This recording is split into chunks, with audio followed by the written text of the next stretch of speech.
Hello বন্ধুরা, অনেক দিন পর আমি তোমাদেরকে একটা রেসিপি শেয়ার করতে চলে এলাম। তো রেসিপিটা চলো স্কিপ না করে একটু দেখার চেষ্টা করবে। এটা হলো কচুরলতি। তো কচুরলতি আমি বাড়িতে কীভাবে রান্না করি সেটাই তোমাদের সঙ্গে শেয়ার করছি।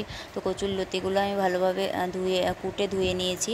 তো এরপরে এর মধ্যে আমি একে একে নুন, হলুদ, সর্ষের তেল, সর্ষে বাটা, পেঁয়াজ টুকরো করা, জিরে বাটা, আদা বাটা, লঙ্কা বাটা, এগুলো সব দিয়ে ভালোভাবে মাখিয়ে নেব। এটা কী বলো তো, যত ভালোভাবে মাখাবে আর কিছু সময় রেখে দেবে, এটা ভালোভাবে নুন হলুদ বসবে। তারপরে আমি এটা আধা ঘন্টার জন্য মাখিয়ে ঢেকে রেখে দেব, যাতে এটা নরম হয় একটু। এরপরে আমি এটা একটা কড়া নেব। তো কড়া নিয়ে এর মধ্যে সামান্য পরিমাণ তেল দিয়ে দেব।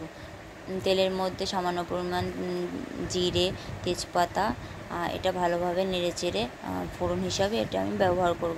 তো এর মধ্যে আমার মাখানো কচুরলতিগুলো ঢেলে দেব।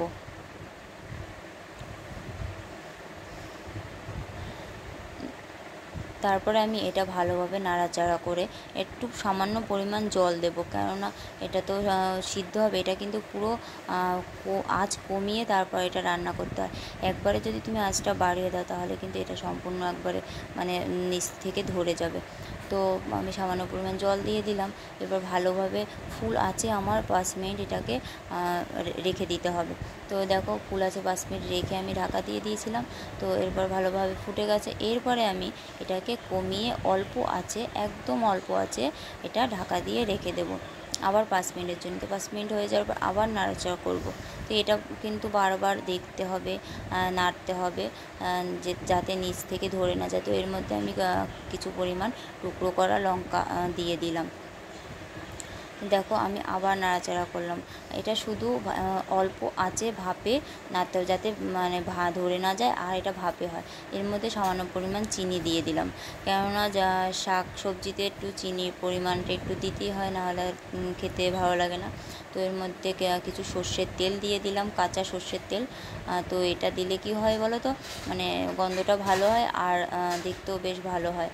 তো দেখো, এটা প্রায় হয়ে উঠেছে। তো আমি আরও কিছুটা সময় এটা রেখে দেব অল্প আঁচে, আর বারবার আমাকে নাড়াচাড়া করতে হবে, আর বারবার ঢাকা দিয়ে তারপরে কিন্তু এটা রান্না করতে হবে। তো আমার রান্না হয়ে গেছে। তো রেসিপিটা তোমাদেরকে কেমন লাগলো একটু জানাবে, আর যদি ভালো লেগে থাকে অবশ্যই লাইক, কমেন্ট আর একটু শেয়ার করে দেবে। তো আমি কিন্তু আমাদের বাড়িতে এরকমই আমি কচুরলতি এভাবেই রান্না করে থাকি। তো তোমরাও কি এভাবে রান্না করো? একটু কমেন্ট করে জানিও।